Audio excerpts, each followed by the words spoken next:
Hi guys, and welcome to another episode of Malaga Road to Glory career mode here on FIFA 19. Right, well, in the last episode on Tuesday, I did ask about possibly bringing in centre backs because we are leaking so many goals at Malaga at the moment, and I've added some more people to the list and stuff like that. Now, I was like, wanting your feedback and stuff on that. Trevor kindly has helped us out. There was Pau Torres that I was saying about, but to be honest, I don't know how long it would take to get him up to the levels that I'm wanting. He's at 76, so we're going to get rid of him. I've just kind of spoiled things a little bit there, but we'll get back to that in a minute. He's saying maybe go for Nori Mikile and maybe Benjamin Pavard. Now, I was thinking Pavard may be a bit unrealistic and stuff like that, but maybe not, to be honest, because, he's at Ajax, so he could maybe join us, the Spanish league is a bigger league than what the Dutch league is, sort of thing. So obviously that is a possibility. I've also added some other players here, I've also added Kondogbia. I've also added him in my Liverpool career mode, and the reason that I've added him is because obviously Undai I'm a bit, so this is not happening right now. This is just keeping him on the list for future. Now, does anybody remember Yannick Carrasco? Yes, he was a big player, wasn't he? And he went out to China. Well, he's still out in China, but he's pretty good at 86 rated. Now you're probably thinking, oh, 86 rated, you're pushing it a little bit there. I am, yes. He's playing out in China, but this is why I've got him on the list. Look at what his wages are. 27,000 per week. An absolute steal. He's not that much, really. I'm not looking at bringing him in right now because it would just eat up all our budget, primarily. But I've got him on the list to maybe think about bringing him in the summer, depending on where we finish. If we get into Europe and stuff like that, then it's not going to be too unrealistic sort of player to go for. And I just thought he'd be the ideal sort of replacement for Johnny, for example, because I don't think Johnny would be that next level. Alphonso Davies will be fine, but I just think Johnny has probably reached his peak of where he's going to be, sort of thing. Kimpembe, yeah, totally unrealistic, but as you can see, he's a black man with blonde hair. I've got to have him on the list, look, I'm trying to build a team around these sort of players, it's so that's why he's on there. He's not going to come into the club. I can't believe his value though. I thought he'd be a lot more more expensive than 37.5 mil, but I've got him on there again, he's kind of like the same with Carrasco. Maybe bring him in next season. The same maybe Mark Bartra as well, but again, I don't know, I could maybe bring him in now. He's at Real Betis. We've beaten Betis, I've also got Kurt Zouma on there, who's maybe the unforgotten defender at Chelsea. He is a beast at the back, maybe not as good as what he was. Maybe he did lose the potential of what he could have been. Or maybe it's just the fact that he just needs regular team football. Didn't do... Stoke, when he went out there on loan, I think was massive step backwards for him. I think he'd have been better off going maybe to a better club than Stoke. No disrespect to anyone that's out there that's like a Stoke fan, but you know what I'm saying there. Also got Reece Oxford. Now a lot is always being mentioned about this young guy, so I don't know too much what his stats are, so I've just got him on the list anyway. But going back to, which is kind of little bit of a spoiler, is this Nastasic. The reason that I've put a bid in for him is because he's got a release clause of 29.3 million. You can see there, and he's valued at 22 million, so it's hardly any difference. But he's 83 rated centre back. Now I've gone in for him now, primarily because Arsenal have put a bid in. So I have offered a wage. I've delegated it. Whether he'll accept it, he'll probably go to Arsenal. But I just thought, why not? I don't think that's too unrealistic a person to go for. He's at Schalke, and I just think to myself that Malaga, the way that I'm playing at the moment, not necessarily on the same level as Schalke, but I just think, you know, Nastasic, you know, would be a good player to bring in. As you can see, I'll just show you quickly his stats. Strength's not brilliant. It's 78. I would have preferred it to a little bit higher, but I just think, you know, to bring him in would maybe shore up that centre back situation. Now we're probably going to hear in this episode, which is a shame because I'd like to get your feedback on it, but anyway, we're going to go and take on Sevilla again. I'm not going to say how many games and stuff are in the episode, guys. It'd be nice to get your feedback on whether you like this new format and stuff like that. I'm still like playing around with it. Okay, so here are the two lineups going into this. I've got a not our full lineup. It's a kind of a mixture. You give Timmy Weah a run out up front because he just seems to be banging him in at the moment. He's like on fire. So Davis, Talisca, Adama, then we got De Jong and Herrera with Rica, Romero, Militao and Armian. So the young goalkeeper Mayano is now up to 78 rated, is in goal as well. With regards to Sevilla, it's a different one. They've got 3 at the back with them 4, and then the front 3 are kind of very spread out, aren't they, like sort of thing. So it's an interesting formation, but they can definitely hurt us. So here we go. Okay, knocked forward. Here's Messer. Now it's the chance for them to start knocking it about. Here's Weigl now. Knocks us down here to Quincy Promises, who's actually pretty quick, and that's a hell of a strike from Roque Messer there. Can you get Adama in? Maybe overhit this. No, Adama's quick enough to keep that. It's not a bad ball. Chance. Oh, acrobatics there from Alphonso Davis. Just wanted to turn that second triangle off because it gets me confused in the fact that I think I'm controlling the player that's not got the red triangle. If it's just the red triangle, then I'm not getting confused. It's just me. I don't know. Maybe it's, you know, but I just think I'm so used to just the red triangle. Here we go. Timmy, where can he get through yet? No.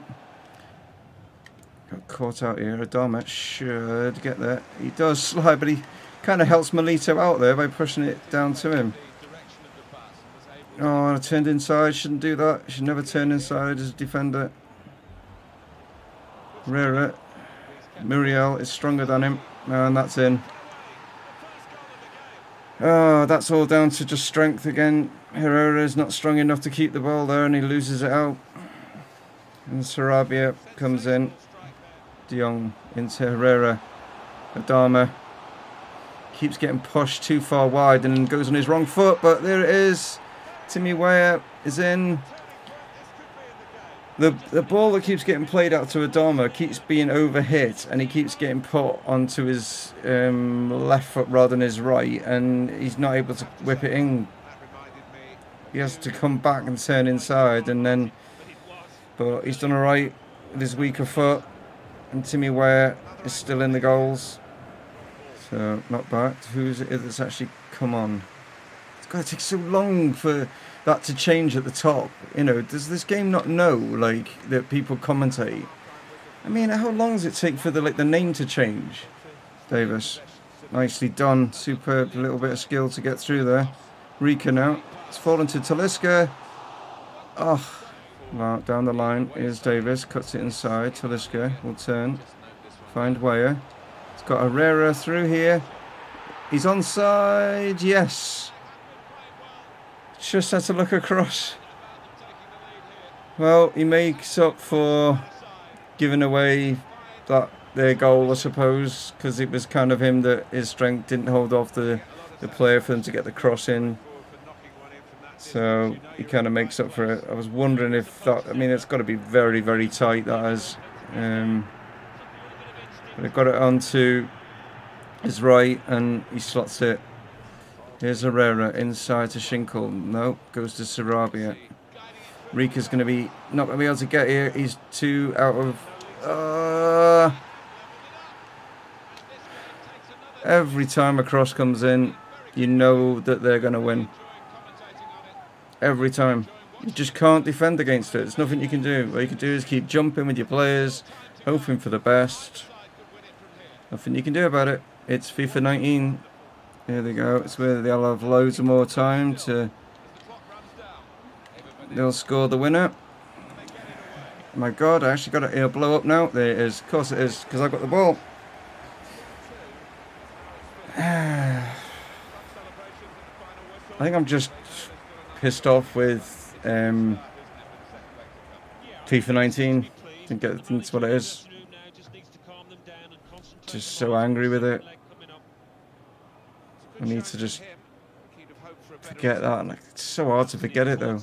How when you play a game and you know that it's like all geared to people who get their mum and dad's credit card out and just buy coins, and then it affects the rest of the actual game. That is what is getting me so angry, you know. That is what is getting me so angry, because they're not interested in the actual. They just want to make it so. I mean, you don't even have to make. You could get like sort of like rectangle blocks. Make sure the blocks have got a hairstyle, and make sure the blocks have got a tattoo. Then they can turn around and say, "Look, it's so realistic." But as long as those blocks move around on the pitch, like, you know what I mean, so that you can like win loads of money at esports, then it's fine. It doesn't matter if the game doesn't reflect like real football. It's got nothing to do with that, as long as it makes them a load of money. Right, well, we're going to get not all of January's games in, I don't think. Well, I never know. It depends on the results and stuff. But we're up against Celta Vigo next, and then we've got the second leg against Sevilla. Alright, first, this didn't go through, so we don't have to worry about that. It's a bit weird that it says they weren't willing to accept an offer below 42,000 in order to join our club. I think I offered 60,000, but I might be wrong. I can't remember, but anyway, not to worry. We don't have to worry about that headache now anyway with that. Like, you know, he's obviously just agreed to go to Arsenal. Why don't they just say that? Like, you know what I mean? It would have been a lot easier. As regarding the league, as you can see, Real Madrid have played an extra game than us and have now gone top on goal difference.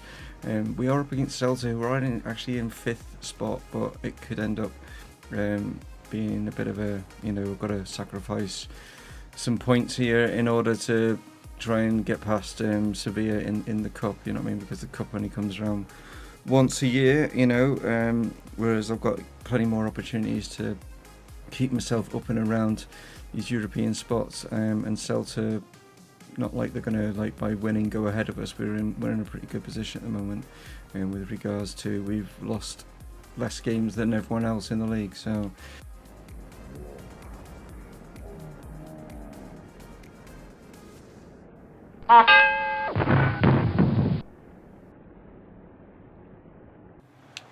got a player gone down over on the far side there, off the ball. Referee didn't watch it and see what was going on. And die now. Got a runner here. Romero. Could have done with being a little bit whipped more towards the defenders than the goalkeeper, that would have. Can't do a challenge now with and die. That's the problem. And that's a great ball through the middle from Schinkel. If Fatoli can get there, he can. Can he knock this back? This time Hudson-Odoi. No, it's going to fall to Schinkel. Oh, I tried the fake. I went with the fake shot. That worked, and he went to go for the actual real shot, and he missed it. He's going to keep that in as well. Oh, and he's played a great ball down the line. No, don't want it to switch. I didn't want that to switch. I didn't want it to switch. Why did it switch? I need to maybe take that off because I didn't want that to switch to him, and it was controlling the wrong player. He ran far too close in. He needs to, like, that's just comes from experience. I haven't got a Talisca in there, but I've got a Romero. I've got a Romero in there. The big man. Oh, Fatoli has done well. And he can get it through and die. Hudson-Odoi and Fatoli. Yes. Oh, Cousins. There you go, Johnny. Knocks it inside. Cousins, maybe. Yes. Oh, that's worked so well. We've completely and utterly turned this game around now in our favour. It's just good movement. All it takes is just for the players to move in the right places, and I can pick them out. Right, Johnny now. Great ball. Yes. Hudson-Odoi, and now we're just in cruise control right now. We've completely and utterly deflated this Celta Vigo side. That's a good ball over to Sisto, and he's done well. Can you get... that was... caught me out there. I was too busy not concentrating, basically. Okay, 4-2. There's still time. Schinkel now knocks it forward. Here he is again. Don't think he's got the strength, though. That's the thing. There we go. What a way to end it, with him just doing a few stopovers. Good result. Didn't think we'd get the result, but we have done.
So, ladies and gems, that'll conclude today's video. Just did like a few highlights and stuff. Kind of weird, isn't it? Like out doing the highlights. Also bring Lomban on in defence, and I keep 2 clean sheets. Yeah, interesting that one, isn't it? Like, you know what I mean?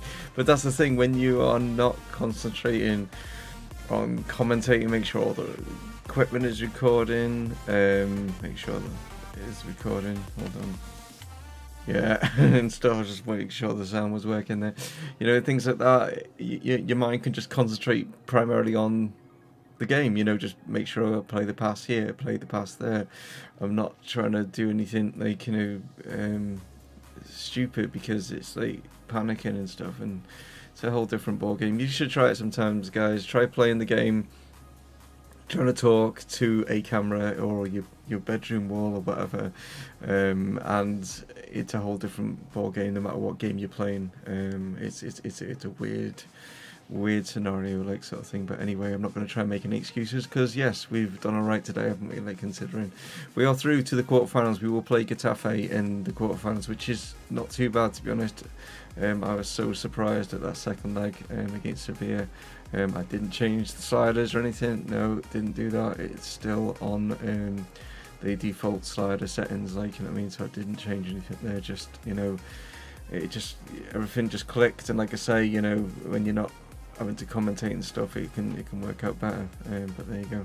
Atletico Madrid will play Valencia, Barcelona will play Alaves, Espanyol will play Villarreal. Let's have a look at the league table. It will keep us on top. Yeah, Real Madrid.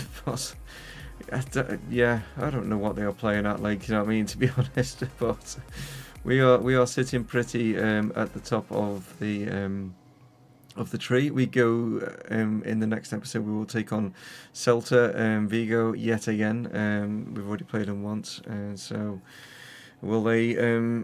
We beat them at their ground, or they maybe beat us at our ground. We'll see in the next episode, won't we? Like, going back to with regards to bringing in a centre back. Maybe do we need a centre back now with, like, Lombard? I think we do. I think I could kill 2 birds with 1 stone with regards Benjamin Pavard, couldn't I? In the fact that he plays CDM as well. But realistically, I just want to bring in someone that will play in that centre back role. It's nice that he can play in those other roles and stuff. So I think I'm with Trevor in maybe these 2, just for now. Maybe one of those 2. I mean, not both of them, but between those 2. So if you guys are in agreement, please let me know down in the comments which one you prefer, Nordi Makile, or Benjamin Pavard. Just let me know, guys. Whereas it goes for someone like Kimpembe and Bartra and stuff, that's maybe looking, well, maybe not Bartra because he's 29, looking at it there, so I might even, like, get rid of him. In fact, yeah, we'll get rid of him off the list. And then I'm still waiting for the scout reports to come back on these 2, but again, that could be for next season. Kimpembe will only probably be if we get into the Champions League. I think that's the only realistic way of us possibly signing him, and still it's an outside late chance. Again, Carrasco I think will be definitely for next season, when possibly he could be Johnny's replacement. I wonder, like, your feedback with regards to that.